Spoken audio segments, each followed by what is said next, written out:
tous les samedis à 1h de l'après-midi, Radio Métropole a présenté Focus Énergie. Focus Énergie, une nouvelle émission qui a pour animateur professeur Marc-Antoine Archer. Sous Focus Énergie, un pile spécialiste a discuté sur solutions que vous capoter sur problème énergétique pays. Public l'entourage doit participer. Focus Énergie, une émission très intéressante que nous devons suivre chaque samedi à partir de 1h de l'après-midi.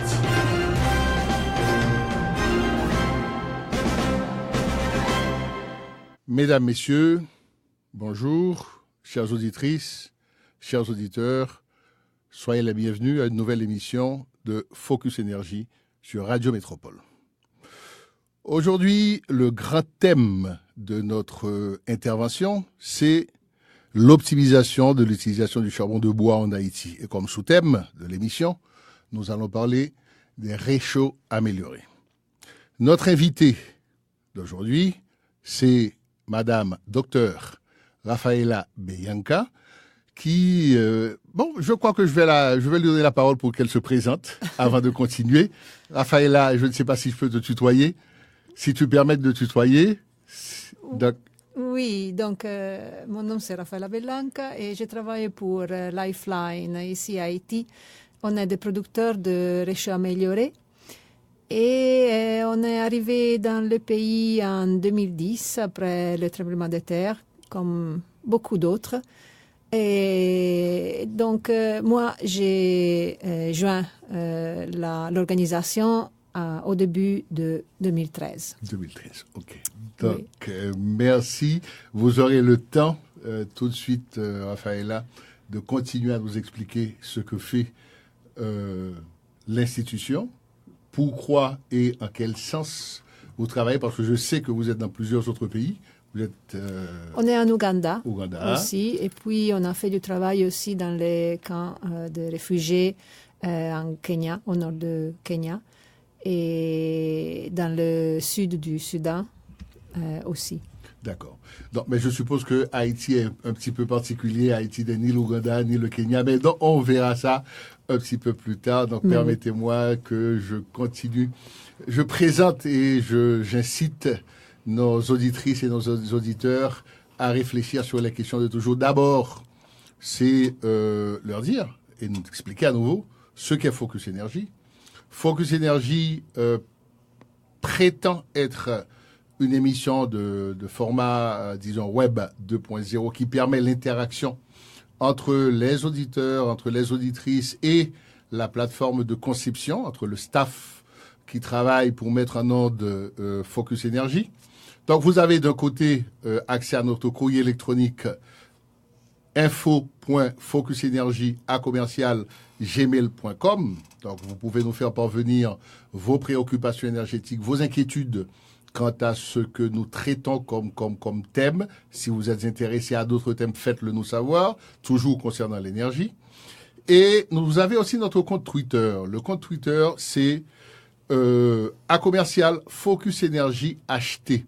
Là, sur le compte Twitter, vous retrouverez les préoccupations ou nos préoccupations, les préoccupations du staff et les réflexions que nous produisons quant à l'utilisation de l'énergie en Haïti, quant aux interrelations qui se produisent ou qui devraient se produire entre Haïti et les autres pays, aussi bien nos voisins d'à côté, la République dominicaine, que nos voisins en fait de la Caraïbe et nos voisins un peu plus lointains, parce que quand même on est dans le village global quand même. De toute façon, rentrez sur le compte Twitter, suivez nos réflexions et participez. N'oubliez pas non plus que Focus Énergie, chaque semaine, nous essayons de rappeler ou d'inciter à réfléchir sur deux grandes pistes. 1. Le niveau d'accès à l'électricité dans notre pays, qui est très bas, l'un des plus bas, je vais dire du continent pour être généreux.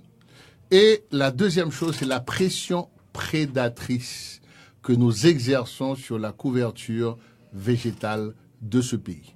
Et qui est l'une des causes pour lesquelles Focus Énergie a invité aujourd'hui à Madame Beyanka, docteur Rafaela Beyanka, qui va nous parler des réchauds améliorés. Donc, continue donc avec l'institution de Madame Beyanka et surtout avec d'abord son profil, qu'est-ce qu'elle est, qu'est-ce qu'elle a fait, parce que je sais qu'elle a un doctorat en combustion, en gestion de la combustion.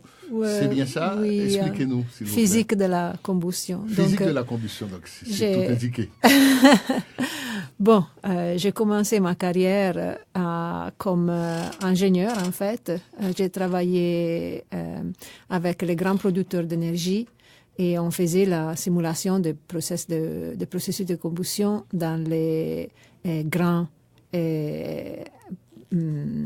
plants qui produisaient l'énergie. Puis après, j'ai travaillé toujours dans la combustion. Une petite seconde, vous parlez de la combustion. Dites-nous tout simplement, pour que nos auditrices et nos auditeurs puissent comprendre, parce que quand on parle de combustion, on a tendance à ne pas ignorer ce triangle qui favorise, si vous voulez, ce triangle du feu que certains spécialistes appellent, non? C'est-à-dire, c'est quoi la combustion, c'est quoi le comburant, qu'est-ce qui facilite la combustion, quel est le rendement qui peut être associé à un appareil utilisé pour contrôler. Dites-nous un petit peu, clairement avec des mots, des phrases simples et des mots clairs. Bon, pour faire de la combustion, il faut avoir le combustible et puis il faut avoir un appareil pour que le combustible puisse se consumer. Et dans les grandes situations, comme quand on produit de l'énergie dans une grande échelle, à les petites, comme quand on utilise un réchaud, et c'est à peu près la même chose. Donc, on a un problème de faire la combustion de n'importe quel combustible on utilise. Ça peut être du gaz, ça peut être de l'huile, de la gasoline, du charbon, du bois, oui. ou de la biomasse. Et la façon dont on fait la combustion est très importante, parce que ça va donner le rendement. Ça veut dire que si on change la façon de faire la combustion, on peut changer la quantité de combustible qu'on utilise. Donc, on devient beaucoup plus efficient, beaucoup plus efficace. Exactement. Okay. Ça change l'efficacité. Et aussi, ça change les résidus de la combustion. Donc, par exemple, si on a un cheminée et fermé avec la glace devant, peut-être quelqu'un des auditeurs ont eu la possibilité de faire cette expérience. Quand on commence le feu, on a beaucoup de fumée. Puis, quand la combustion se réchauffe, devient plus efficace. La production de fumée diminue. Exactement. Alors, même la verre qui était tout noir au début, ça va retourner transparent. Ça veut dire que la fumée a été brûlée par le feu parce que la température est plus haute. D'accord. C'est-à-dire que vous associez... D'abord, il faut dire que c'est très important ce que vous venez de dire rapidement. Ce qu'on produit en fait à partir de la combustion, donc on peut, quand on brûle un combustible, on veut avoir en fait ses points d'objectif, ses points but, soit pour produire en fait de l'énergie, posons mécanique, de l'énergie électrique, et aussi on obtient de la chaleur comme forme dégradée. Absolument. N'est-ce pas? Donc si on arrive à réutiliser cette forme dégradée de l'énergie qu'on appelle chaleur, on augmente en fait le rendement, on augmente l'efficacité. Donc cela revient un petit peu à l'optimisation de la fabrication de vos réchauds en fait. Parce que dans le cas des réchauds, ce qui différencie en réalité un réchaud traditionnel d'un réchaud amélioré, c'est que l'amélioration tend à augmenter l'efficacité, à réutiliser ce qui se perdait dans la combustion normale. Exactement. Donc, c'est justement ça qu'on fait. Notre réchaud par rapport aux réchauds traditionnels sont fermés. Alors, ça veut dire qu'ils ont une chambre d'insolation, si on peut dire comme ça. Et ça veut dire que la chaleur reste dans le réchaud, ne sort pas. Alors, ça a plusieurs implications. L'une des implications, c'est que l'efficacité augmente parce que la chaleur ne se dissipe pas.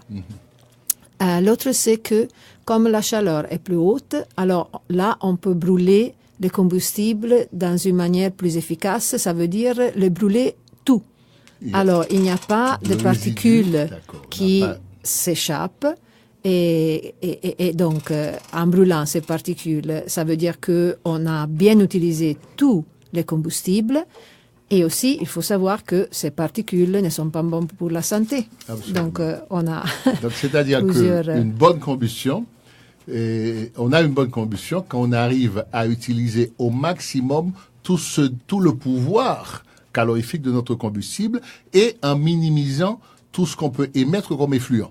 C'est-à-dire, c'est moins nocif, une bonne combustion, et rend le combustible, ou bien rend l'action, n'est-ce pas, beaucoup moins nocive pour ceux qui utilisent, pour les utilisateurs. C'est bien ça. Absolument, exactement. Continuez.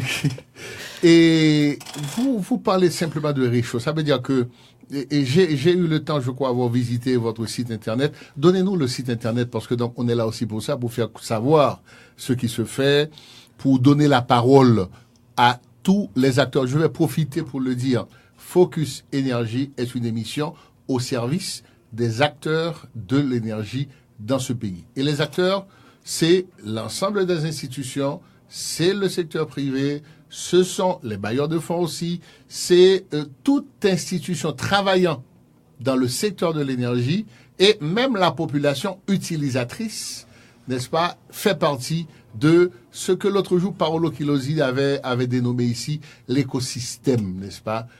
Absolument, c'est un très bon mot pour le décrire en fait. Absolument. Allez, oui, donc on a le site internet international qui est www.lifelinefund.org et aussi on a une page Facebook pour notre réchaud en Haïti. Notre réchaud s'appelle Plop Plop.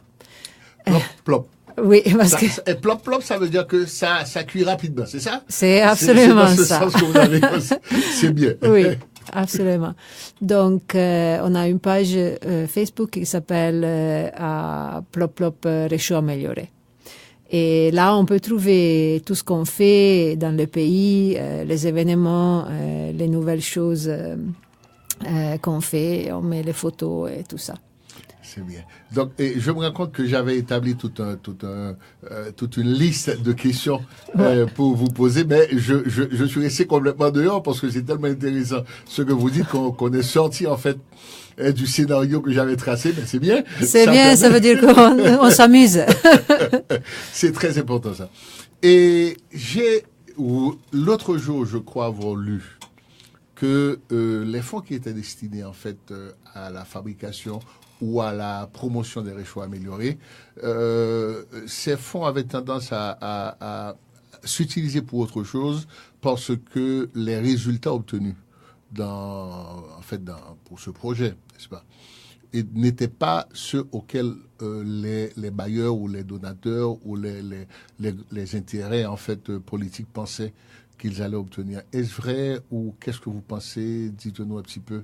Vous parlez du projet en Haïti ou non, bien du projet en général. Oui, bon, l'histoire des réchauds améliorés est longue et on a eu des barrières. Je crois que souvent, ce sont des barrières qu'on rencontre dans le monde de l'aide en général. Alors, il y a une différence entre développement et aide. Alors, si ce sont des problèmes de santé, il faut donner des médecines. Ça, c'est pas une chose qu'on peut faire d'une manière business et économique. On donne les médecines et c'est tout. Mais quand on travaille avec des autres secteurs, comme le secteur énergétique, et en particulier les réchauds améliorés, d'après moi, je pense qu'il faut vraiment avoir une autre approche, exactement. Alors, dans le passé, on a travaillé beaucoup, par exemple, en Afrique, avec des projets. Parfois, on a commencé à travailler avec les groupes que on travaillait dans d'autres domaines. Donc, les femmes qui n'avaient pas beaucoup de moyens ou des choses comme ça, on lui apprenait... Des populations vulnérables et économiquement vulnérables. Exactement, où on a de la faiblesse. Alors, on lui apprenait à faire les réchauds et puis elle apprenait à d'autres. Alors, on n'avait pas la qualité, on n'avait pas un produit que les gens appréciaient. On avait vraiment beaucoup de problèmes. Je pense que récemment, on a commencé à changer un petit peu l'approche et j'espère d'une façon que va donner beaucoup plus de résultats. Parce que, par exemple, ce que notre organisation ici en Haïti est en train de faire, c'est de développer un marché. Alors, c'est pas une question de donner quelque chose. C'est pas de l'aide. C'est pas de l'aide. L'autre jour, j'ai utilisé le mot éco-entrepreneuriat, c'est-à-dire un éco-entrepreneur, quelqu'un qui peut trouver en fait des éléments de recyclage pour utiliser pour produire un outil pouvant être commercialisé.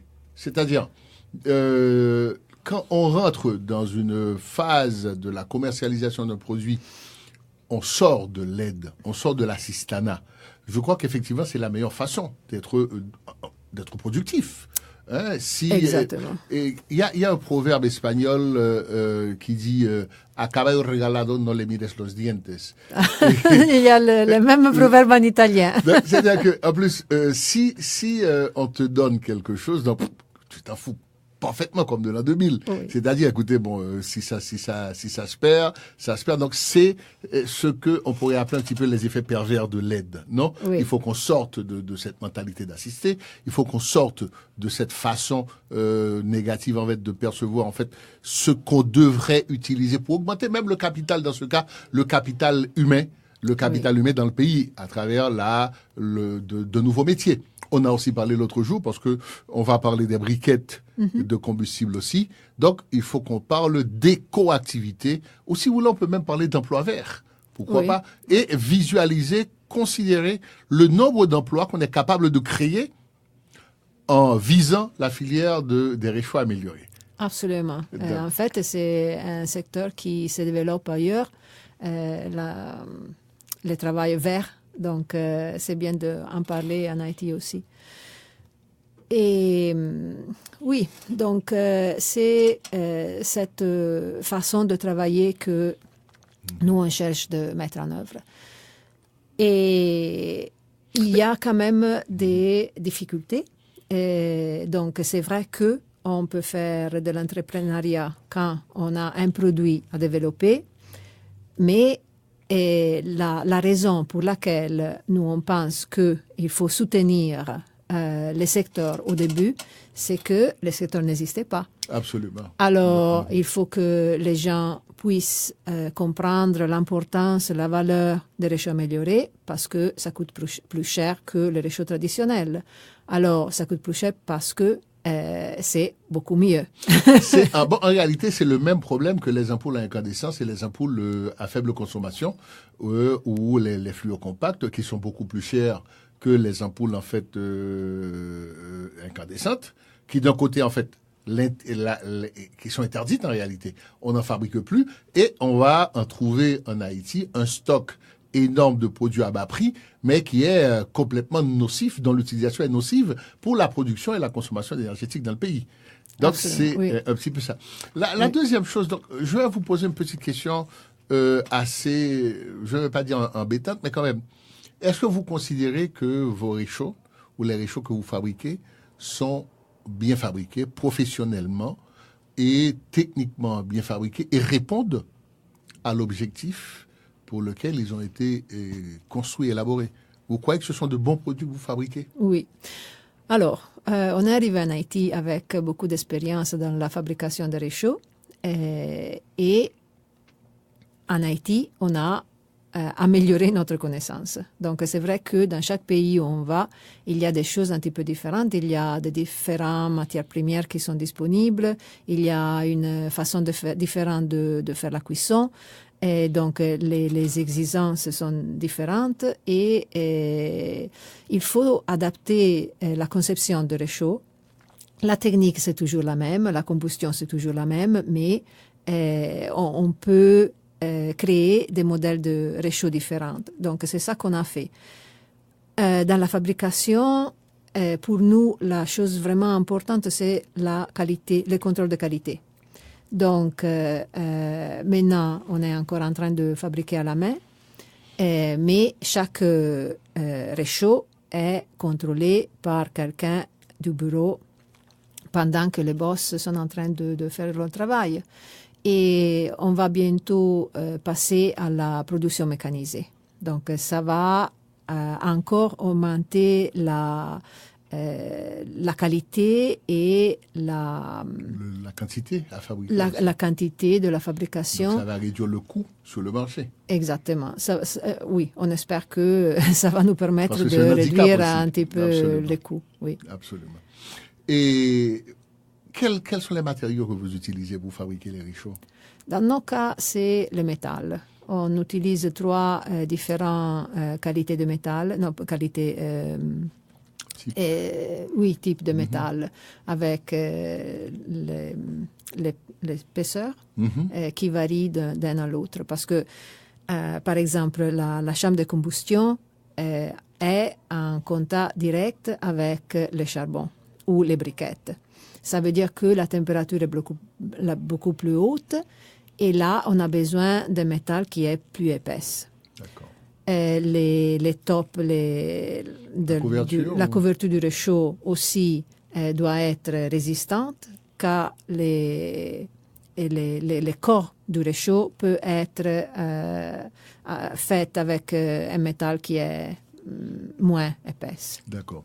Donc, maintenant que vous le dites et que j'y pense, avant de vous demander de me comparer le rendement entre le réchaud traditionnel haïtien à 3 pieds et sans chambre de combustion et complètement ouvert, ou par rapport au foyer de 3 pierres, je voulais vous demander d'expliquer, parce que vous dites que vous utilisez du métal. Donc, si vous utilisez du métal, quand même, le réchaud est un élément dangereux, parce qu'on peut avoir un enfant qui circule à côté et qui touche le réchaud et qui se roule. Donc, on n'est pas à l'abri de ça. Donc, mais je ne disais pas surtout au niveau de sécurité, mais en quantité de chaleur qu'on perd quand même. Parce que si on arrive à amoindrir, à diminuer la quantité de chaleur qui se perd, en fait, par dissipation, on augmente quand même aussi l'efficacité. Et oui. N'aurait-on pas une façon d'augmenter, en fait, soit l'isolation, soit avoir des matériaux plus réfractaires pour éviter de réutiliser cette chaleur, ou bien de mieux utiliser la chaleur qui est dissipée, qui est perdue? Oui. Qui est perdue. En fait, on a fait beaucoup de tests au début et on a utilisé des matériaux réfractaires parce que le réchaud est fait avec 2 cercles de métal concentriques. Donc, ça veut dire qu'il y a une quantité d'air au milieu chambre, entre les 2, oui. D'accord. Alors, l'air, comme on le connaît, c'est un très très bon conducteur, insulateur, en effet. Donc, on a essayé de mettre des matériaux là-dedans pour voir pour isoler, augmenter l'insulation, mais ça ne donnait pas vraiment des résultats beaucoup mieux. Donc, l'air est déjà quelque chose qui empêche la chaleur de s'échapper. Et en plus, le réchaud, c'est beaucoup moins lourd. Donc, vous augmentez quand même le volume occupé par le réchaud, parce que là encore, on a un autre problème. Ou bien est-ce que vous considérez simplement... Parce que là, je n'ai pas encore vu de prototype de ce réchaud, mais j'imagine que plus on essaie d'avoir en fait une couche d'air suffisamment épaisse pour éviter que le gradient de température soit élevé et ne dissipe suffisamment de chaleur à l'extérieur, ça veut dire, si vous voulez utiliser l'air, effectivement, en tant qu'isolant, ça veut dire que vous devez augmenter considérablement la taille de ce réchaud, sauf si vous considérez pour des petites utilisations, pour des... Vous voyez bien ce que je veux dire?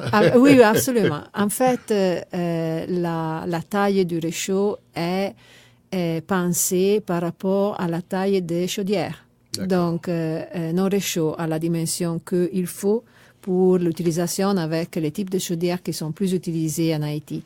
Et l'espace qu'on a pour l'air est suffisant pour que la chaleur ne s'échappe pas. En fait, une chose que c'était intéressant pour nous de voir, c'est que comme message de promotion, de marketing pour la vente de nos réchauds, on n'avait pas pensé à le fait que les réchauds restent moins chaudes par rapport aux réchauds traditionnels. Alors, si une femme qui est en train de faire la cuisson, normalement, met les réchauds, elle s'assit tout près du réchaud, et c'est que on a reçu comme feedback, c'est que les dames nous ont dit, c'est que c'est beaucoup mieux parce que les réchauds ne brûlent pas les jambes. D'accord.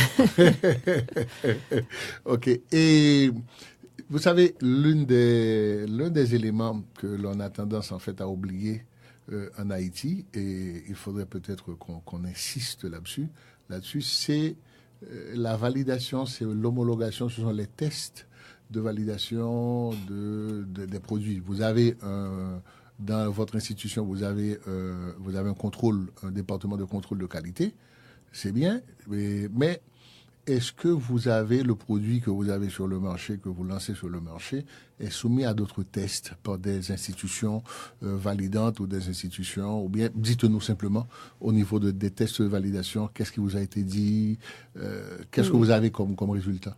Oui, alors nous on a dans l'organisation même, on a des consultantes qui ont travaillé avec les réchauds améliorés pendant 20 ans.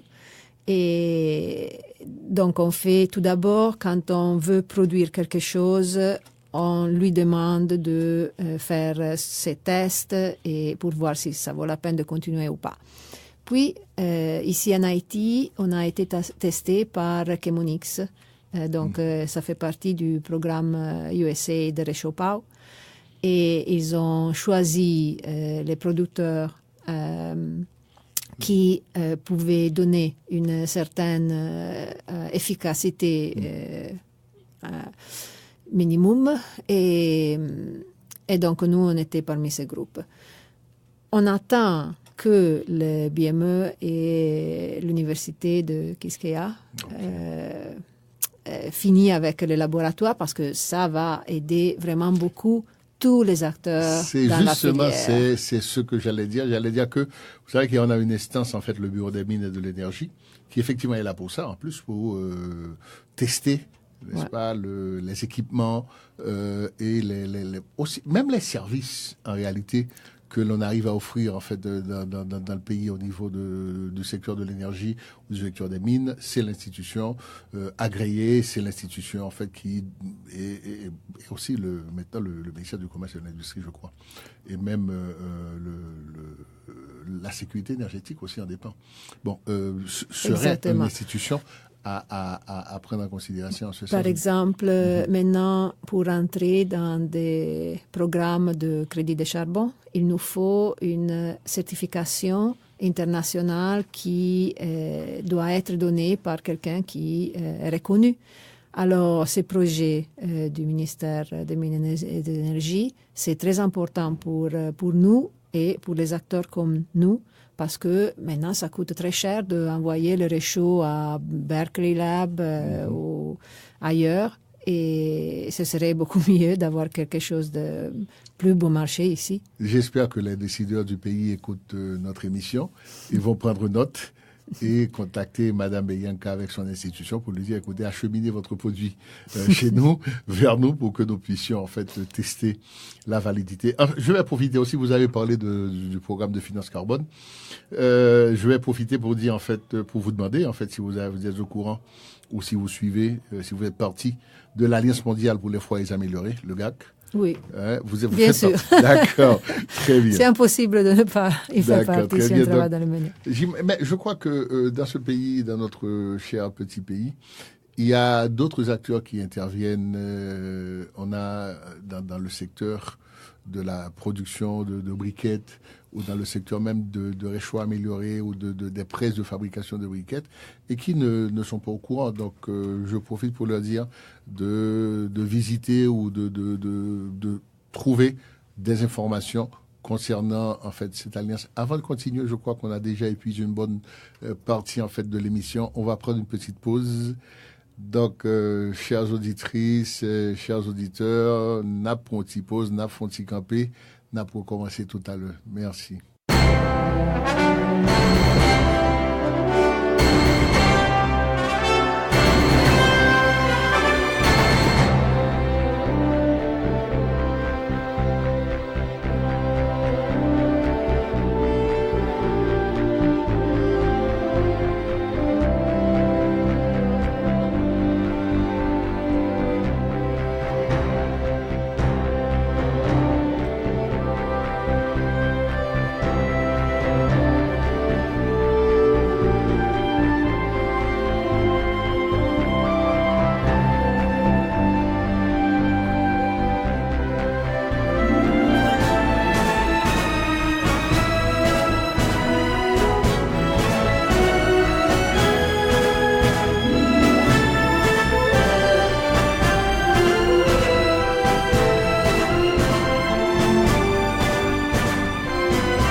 Ok, donc nous revoilà à nouveau. Je vous rappelle que vous êtes sur Focus Énergie, Radio Métropole, et vous suivez notre émission avec un invité spécial, Dr Rafaela Beyanka, de Lifeline. J'ai du mal à prononcer le mot. Non, non, c'est très bien, oui. Donc, et on parle de réchaud amélioré. Comme je disais avant, j'avais une dizaine de questions à poser à la docteure Beyanka, mais je crois qu'on va continuer à laisser de côté parce qu'elle dit tellement de choses intéressantes qu'on va continuer à en parler. Je disais avant la pause que pour les fabricants pour les éco-entrepreneurs de ce pays, tous ceux qui travaillent à l'amélioration ou à la lutte contre la prédation forestière ou la prédation de nos ressources ligneuses, donc qu'ils devraient en fait, s'ils ne l'ont pas déjà fait, s'informer sur le crédit carbone, sur les options de financer des actions en fait en Haïti à partir des fonds disponibles à ce sujet. Et Dr Beyanka, à nouveau, continuez à nous parler en fait de vos activités, de l'institution. Oui, donc où est-ce qu'on était? On produit les réchauds améliorés et notre problème le majeur pour la diffusion du réchaud amélioré ici, c'est que le prix est plus haut que ceux des réchauds améliorés. Alors, il semble parce que quand on l'achète, ça coûte plus cher. Mais la chose que vraiment je voudrais communiquer au public, c'est que c'est plus bon marché. Pourquoi? Parce que tout d'abord, c'est la durabilité. Nos réchauds peuvent durer minimum, le réchaud lui-même, c'est 1 an, on dit 1 an, ça dure plus que ça. Et la chambre de combustion, on peut la changer après une utilisation de au moins 6 mois. Et si on l'utilise bien, ça veut dire on n'y jette pas de l'eau et des choses comme ça, ça peut durer beaucoup plus. Et donc déjà là, ça veut dire que on ne doit pas changer le réchaud chaque 3 mois, même moins que ça avec le réchaud traditionnel. La deuxième chose, c'est la consommation du combustible. Ça peut être le charbon ou bien les briquettes. Alors là, l'efficience de notre réchaud, c'est 35%, on peut dire. Ça signifie que par rapport au réchaud traditionnel, on utilise un tiers. Exactement, un tiers du charbon. Mais en fait, quand on parle avec les clients finaux, comme on le fait pour avoir une idée de ce qu'on produit, comment ça se passe, il nous dit qu'ils utilisent la moitié du charbon parce que par exemple, on a une petite porte qui peut régler l'apport d'oxygène. Donc, le réchaud traditionnel est ouvert. Ça veut dire que le combustible peut prendre tout l'oxygène qu'il veut. Ça veut dire que ça brûle plus vite. Parfois, on n'a pas besoin de brûler très vite. Quand l'eau a déjà commencé à bouillir, quand on fait les pois, le riz, et une fois que l'eau a commencé à bouillir, on peut fermer cette petite porte et modérer l'apport d'oxygène. Alors, on continue à bouillir, mais on ne gaspille pas les combustibles. Je vais essayer de voir, je vais faire une petite intervention émotionnelle d'abord. C'est pour dire que maintenant que vous m'expliquez, j'ai déjà dit que j'ai pas encore vu le prototype. Donc, ce que moi-même j'ai en tête, c'est le réchaud traditionnel haïtien à 3 pattes. Je vois en fait comment je mets le charbon. J'allume en fait le feu et je vois les cendres, n'est-ce pas, au fur et à mesure que le charbon brûle et se consume. Donc j'ai les cendres qui s'écoulent en dessous du réchaud. Donc maintenant, je transpose ça à l'amélioration que vous avez apportée. Je mets d'abord une amélioration simple. Je dis donc voilà, donc on a d'abord un plateau qui recueille les cendres qui s'éliminent d'un côté. Et deuxièmement, maintenant, la partie du bas de ce réchaud, elle est fermée. Oui. Et en plus, il y a une petite porte qui permet de réguler. Et si je fais si je compare avec un réchaud à gaz, ce serait faire bouillir à petit feu. C'est exactement ça. Donc, si j'arrive à entrouvrir la petite porte de combustion, de facilitation de la combustion, j'entrouvre, je referme, ça me permet de réguler, de mettre à petit feu ou d'augmenter le feu. Une fois que l'eau commence à bouillir, vous avez dit avant, donc on peut réduire. Donc je ferme la petite porte, j'ai pas besoin d'autant d'oxygène pour alimenter la combustion, donc je réduis ma consommation de charbon ou de bois. La deuxième chose, on couvre, n'est-ce pas? Absolument, oui. Donc, si on couvre en plus, donc on réduit. C'est comme si on conseillait quand même de faire un simil comme le pot la olla à pression. Je ne sais pas pourquoi ça m'arrive en espagnol à la tête maintenant. Et la cuisson, en fait, les casseroles de cuisson à pression. À pression, oui. D'accord. Donc, c'est un petit peu faire de façon artisanale ou bien faire une façon à nos moyens disponibles, les moyens de bord, utiliser les mêmes principes en réalité. Donc, le grand problème que je crois que nous avons, et c'est là que Focus Énergie peut vous accompagner, peut vous aider, c'est à habiliter des passerelles pour faire en sorte que les gens puissent comprendre qu'il y a une façon de changer la façon d'agir. C'est pas parce qu'on a toujours fait de la même façon que c'est bon. Oui. Deuxièmement, c'est pas la rentabilité. Là, c'est un petit peu dur à faire comprendre. C'est que si j'ai 100 gouttes pour acheter en fait un réchaud normal, et vous me dites que l'autre réchaud amélioré coûte 1000 gourdes, il me faut prévoir 10 fois plus. Et est-ce qu'il y a un moyen de pouvoir financer ce type d'acquisition? Est-ce qu'on peut penser à ça, par exemple, docteur Belanca? Alors, tout d'abord, il faut dire que quand on utilise un réchaud amélioré comme le nôtre pendant un mois, on a déjà repayé son coût. Après un mois, on commence à gagner.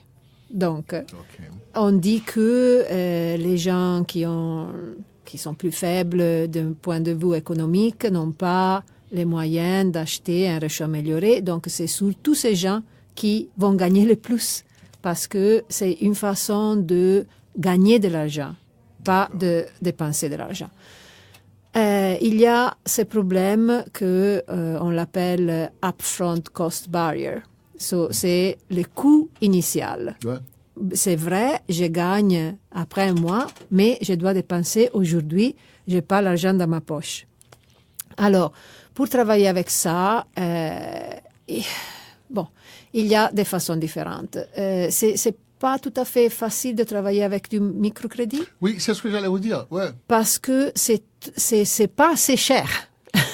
D'accord, Alors, dans le ouais. microcrédit, il y a des frais de transaction et des gens qui doivent s'occuper de faire tout ce travail, ça coûte.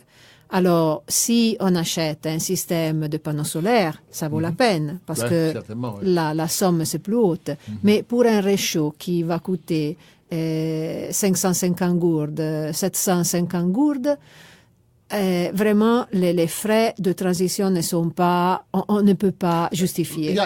Et disons, simple réflexion mentale.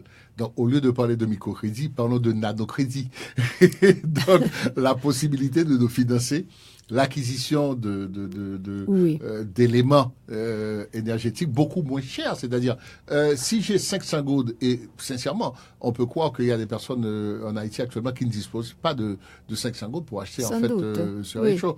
Est-ce qu'on peut habiliter? Là, je me demande si un programme social, en ce sens, une sorte de crédit social de la communauté ou bien ne pourrait pas servir en fait. C'est à vous c'est à votre institution d'essayer de trouver Oui, alors- ce genre de nanocrédit de support pour acquisition oui. Alors, dans ce sens, il y a beaucoup de choses qu'on peut faire. Nous, on a commencé à travailler avec les écoles, les églises, les groupes communautaires, parce qu'on a besoin, pour pouvoir faire du crédit, on n'a pas, nous-mêmes, on n'a pas la structure pour pouvoir aller chercher l'argent chez chaque client. C'est trop, ça coûte trop cher pour C'est nous. très coûteux, oui. Très coûteux. Mais si on travaille avec des institutions où il y a une relation de confiance entre ceux qui représentent notre organisation, peuvent vendre, et les clients finaux, comme est le cas par exemple dans les écoles, dans les églises, on se connaît et on peut dire ok, tu peux payer dans 3 fois par exemple. C'est mettre en place des réseaux. Alors oui, exactement, des réseaux sociaux. Alors là, on a des programmes où on fait de crédit. On fait de crédit à le représentant qui fait la vente dans l'école, par exemple. Et eux, ils peuvent faire du crédit aux parents des élèves, à la communauté autour de l'école et des choses comme ça.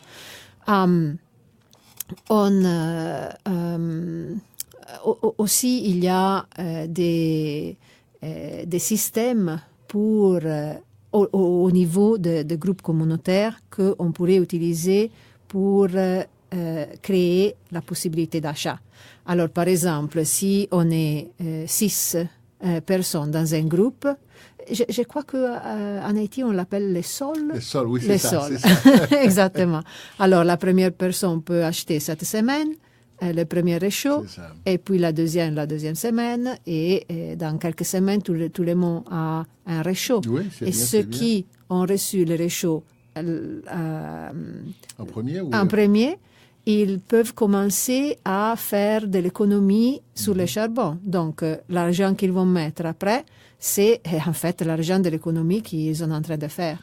Donc tout cela, c'est un problème, c'est un travail de communication qu'il faut faire aussi. Donc il faut en parler, il faut le dire, il faut expliquer ce que vous faites en fait. Il faut communiquer.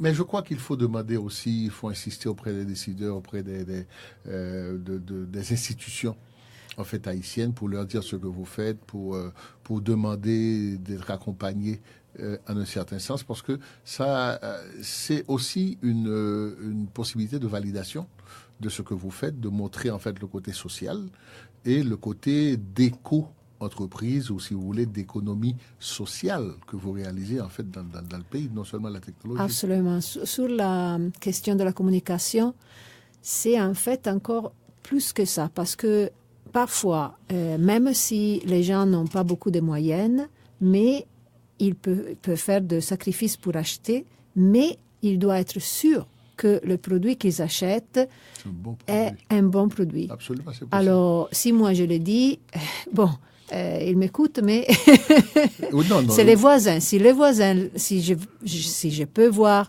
les réchauds chez les voisins, alors ça, c'est quelque chose de très puissant. on trouve que quand quelqu'un achète un réchaud, tous les voisins vont acheter le réchaud après. Oui, parce Donc, qu'ils voient que ça fonctionne et que c'est exactement. vrai. Non, c'est aussi un problème de crédibilité. Vous créez quand même une marque, vous créez une habitude de fonctionnement, vous changez une mentalité, vous contribuez à changer une mentalité au niveau énergétique aussi dans le pays.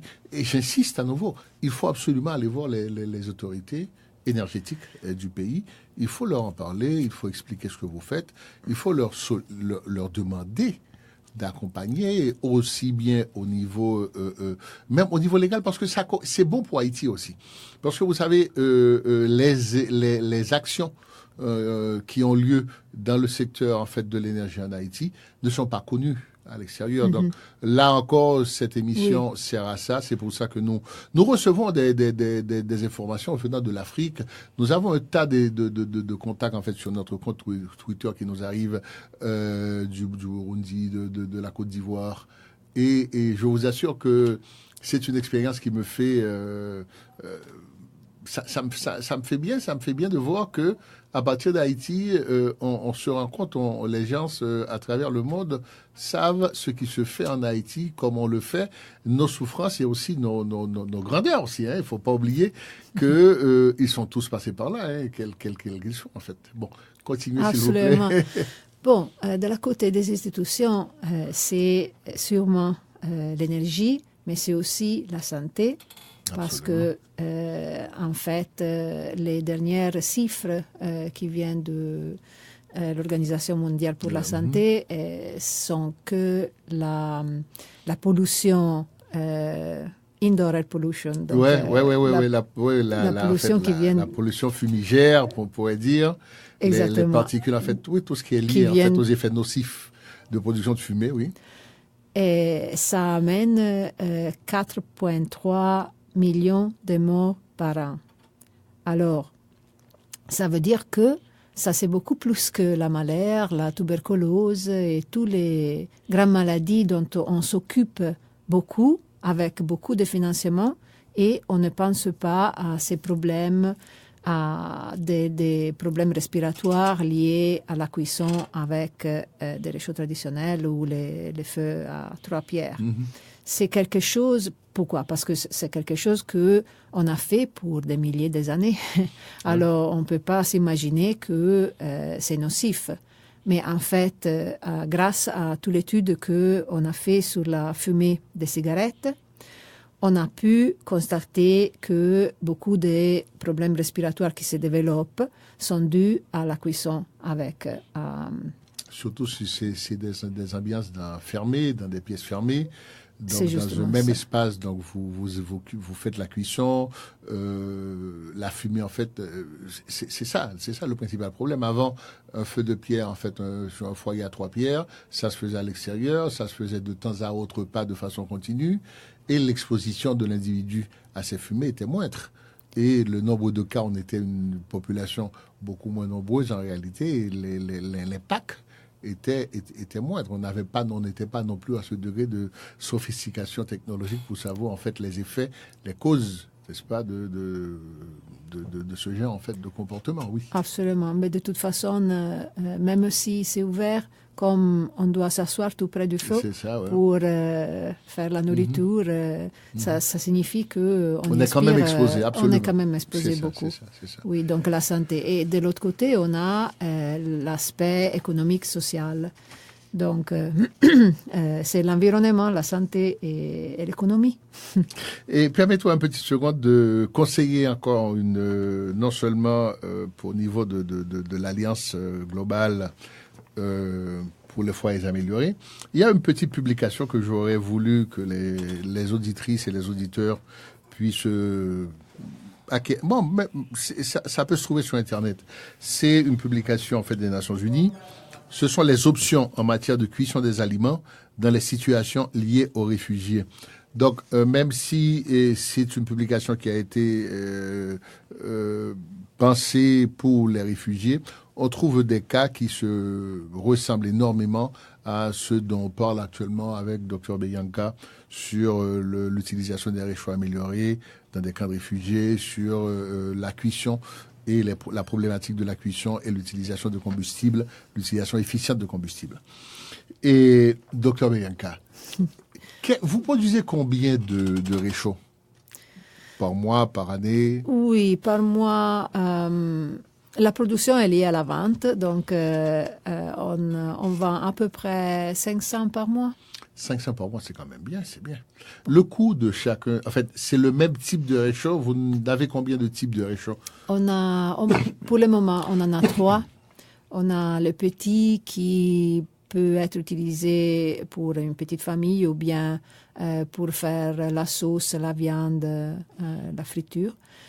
Et ça coûte 550 gourdes. Puis on a un modèle qui est identique mais plus grand. C'est pour la famille standard haïtienne, oui, pour les riz et les pois. Puis on a les doubles. Donc le double a ses pieds, c'est rectangulaire. Et là, on a l'espace pour un petit foyer et un foyer médium. D'accord. Et il a ses pieds. Et puis, on est en train de développer un modèle plus grand pour les manger cuites. Pour le manger cuit. Excellent. Donc, vous n'avez pas dit le coût. Vous avez dit 550 pour le petit et les deux Pour autres? les petits, les médiums, c'est 750 gourdes. Et les doubles, c'est 1500 gourdes plus les pieds. Et l'autre, on ne sait pas, parce qu'on est en train de développer. Vous avez dit avant quelque chose sur laquelle, en fait, j'aurais voulu revenir. Vous avez dit qu'il y a des pièces à changer. Vous savez qu'en Haïti, la culture de l'entretien, le mot entretien semble ne pas exister. Donc, si il y a en fait une partie qui peut s'abîmer et qu'on doit peut-être acheter à nouveau après 6 mois ou après 1 an, je crois que cela peut poser des problèmes, surtout s'il n'y a pas d'indication concernant, 1, la conservation, 2, et le moment auquel il faut penser à changer la pièce, et ensuite, comment trouver cette pièce et quel est le coût de cette pièce qu'il faut changer. Alors, tout d'abord, il faut dire que chaque fois qu'on vend un réchaud, il vient avec son manuel. Donc, c'est une feuille d'explication de comment on peut se prendre soin du réchaud. Et chaque réchaud a un numéro d'identification. Alors, s'il y a des problèmes avec les réchauds qui sont des problèmes de fabrication, on peut retourner chez le vendeur et on les change. Maintenant, si bien sûr que les réchauds va avoir après quelque temps les réchauds, il faut changer la chambre de combustion par exemple. Ouais. Alors ça c'est clair parce que elle se consume. Alors on voit que nos clients soit ils retournent chez les vendeurs et ils peuvent acheter la grille pour les changer. Ou bien, on a aussi vu que quelques clients commencent à demander à ses boss. Ça, c'est très bien en fait. Il faut faire attention à la qualité. Donc, par exemple, on a vu des bols qui sont faits avec le métal des frigidaires. Et ça, c'est très bon métal. Alors, la qualité est peut-être, on n'a pas terminé de tester, mais je crois que ça peut être quelque chose une qualité valide. Mais bien sûr, il y a aussi peut-être d'autres modèles qui sont faits avec un métal qui est plus faible et tout ça. Donc, il faut faire attention. Mais ça, c'est bienvenu.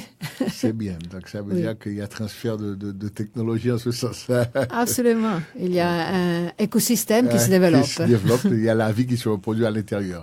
Ouais. C'est bien. Et est-ce que vous avez aussi considéré, vous avez dit qu'il y a un manuel qui accompagne la livraison, qui accompagne en fait le produit lorsqu'il est vendu. Ce manuel, vous avez considéré en fait votre public, votre clientèle, c'est-à-dire la typologie de votre clientèle. Est-ce qu'il s'agit d'une clientèle qui sait parfaitement comprendre les messages qui lui sont transmis, sous quelle forme sont élaborés les messages d'identification ou de montage ou de quoi que ce soit. Est-ce que vous avez pris en considération tous ces éléments, toutes ces conditions de contour? Ça, c'est très important, en fait. J'espère que ce qu'on a fait est compréhensible. Chaque vendeur a été formé pour expliquer aux clients ce qu'il faut faire. Dans le petit manuel, il y a des illustrations. Donc, il y a une explication en créole, mais il y a aussi l'image. Okay. Et donc, on continue à travailler là-dessus pour le rendre encore plus clair. Puis, on a aussi un calendrier, en fait, où, pour chaque mois, on a une recette de cuisine haïtienne, un plat qui a été fait avec notre réchaud et on explique exactement quand on peut fermer la porte et combien de briquettes, combien de charbon et tout ça. Et vous en avez combien de recettes déjà préparées, déjà élaborées? 12. 12. C'est le calendrier. Oui, ça fait un mois. petit manuel, d'accord, très bien. Donc, vous l'avez, c'est publié sur votre site, ou bien est-ce qu'on peut avoir accès? Est-ce qu'on peut, je ne vais pas dire pirater, est-ce que je peux l'avoir, en fait, pour le partager avec les autres sur le compte Twitter? Ça m'intéresserait d'avoir, en fait, ce petit manuel pour le diffuser sur mon compte Twitter pour dire, écoutez, voilà, avec les réchauds améliorés de Lifeline, n'est-ce pas, ce qui peut être fait et comment on le fait? Oui, on peut sûrement faire ça. Les fichiers du calendrier sont un petit peu lourds, Okay. mais on peut le trouver sur Internet et sur notre site Facebook, on a publié chaque recette dès qu'on la faisait parce que on a vraiment essayé au bureau de faire tous les plats. C'était très bon. Ah, ok, d'accord. Et si on utilise du propane, on ne peut pas l'utiliser, on ne peut pas le faire, c'est pas le même goût, c'est pas la même façon, c'est pas la même technique. On peut essayer, mais dans les recettes, dans notre description, il y a toutes les suggestions qui sont. Bon, je vous promets, je vous propose d'ouvrir en fait sur mon compte Twitter en fait un lien ou de dire les plats cuisinés au réchaud amélioré de Lifeline et du mois, en fait, le plat du mois de juin, par exemple, ou du mois de mai. Ouais. D'accord? Je vais dire, voilà, et voilà le plat, et je le partage avec mes followers, ceux qui me suivent, en fait, sur le compte Twitter. Je vais le partager avec eux. Fantastique. Et, bon, je vous ai parlé, en fait, du Bureau des Mines, je vous ai parlé des institutions, je vous ai parlé des éco-entrepreneurs, et vous êtes spécialiste en combustion. Comment voyez-vous en Haïti la mentalité énergétique? C'est-à-dire, par rapport à la consommation de combustible, moi je crois que nous sommes un pays qui, malgré nos maigres ressources, malgré nos faibles disponibilités, je vois qu'on est très gaspilleur au niveau énergie. C'est-à-dire, on est une société qui consomme ce qu'elle n'a pas parce qu'on consomme mal. Est-ce que vous avez des conseils à donner au niveau de comment utiliser? Par exemple, il y a une chose très simple que je voudrais faire et c'est sûr qu'on l'abordera dans l'une des émissions, c'est l'éco-conduite, c'est-à-dire comment conduire la voiture pour consommer le moins d'énergie possible. Oui. Vous voyez? Donc, est-ce que vous avez des conseils à donner en ce sens? Qu'est-ce que vous avez observé? Parce que ça fait 2 ans déjà que vous vivez en Haïti ou... 1 an et demi. 1 an et demi. Oui. Donc, durant cette année et demie que vous avez, que vous êtes en Haïti. Absolument. J'ai plein d'exemples de choses que moi je me disais, mais c'est pas possible, j'y crois pas. L'un des problèmes, c'est que, par exemple, Haïti est plus près aux États-Unis qu'à l'Europe. Alors, parfois, on a des habitudes de gaspillage qui sont plus près des habitudes de gaspillage des États-Unis. En Europe, l'énergie coûte beaucoup plus cher. Absolument, oui. Alors, on y pense beaucoup plus. Et bon, ma mère était petite quand il y avait la guerre en Europe. Et donc, je suis grandie avec l'idée que si je laissais la lumière allumée dans ma chambre et je sortais pour 1 seconde, elle me criait. Donc, j'ai toujours dans ma tête que il faut il faut regarder. Dès qu'on sort d'une pièce, il faut éteindre la lumière. Éteindre la lumière. Par exemple, je vois quand il y a des voitures qui sont garées et le moteur continue à aller.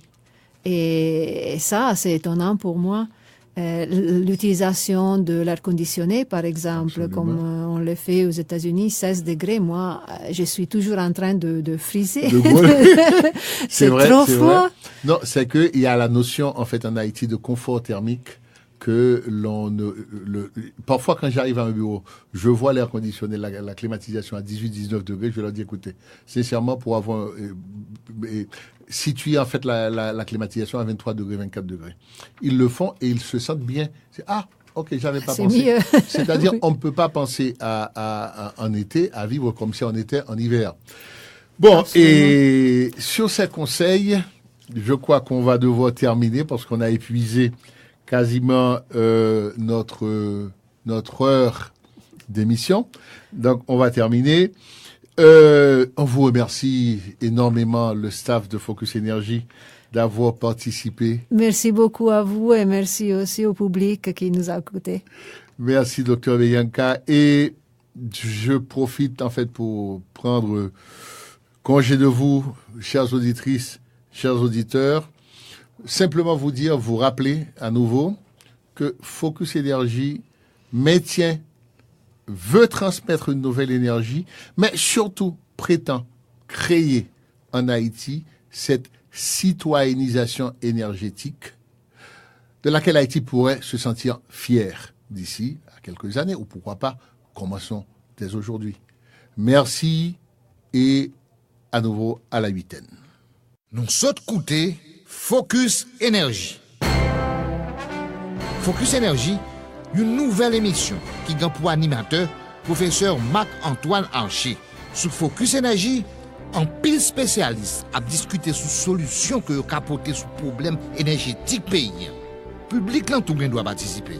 Focus Énergie, une émission très intéressante que nous devons suivre chaque samedi à partir de 1h de l'après-midi.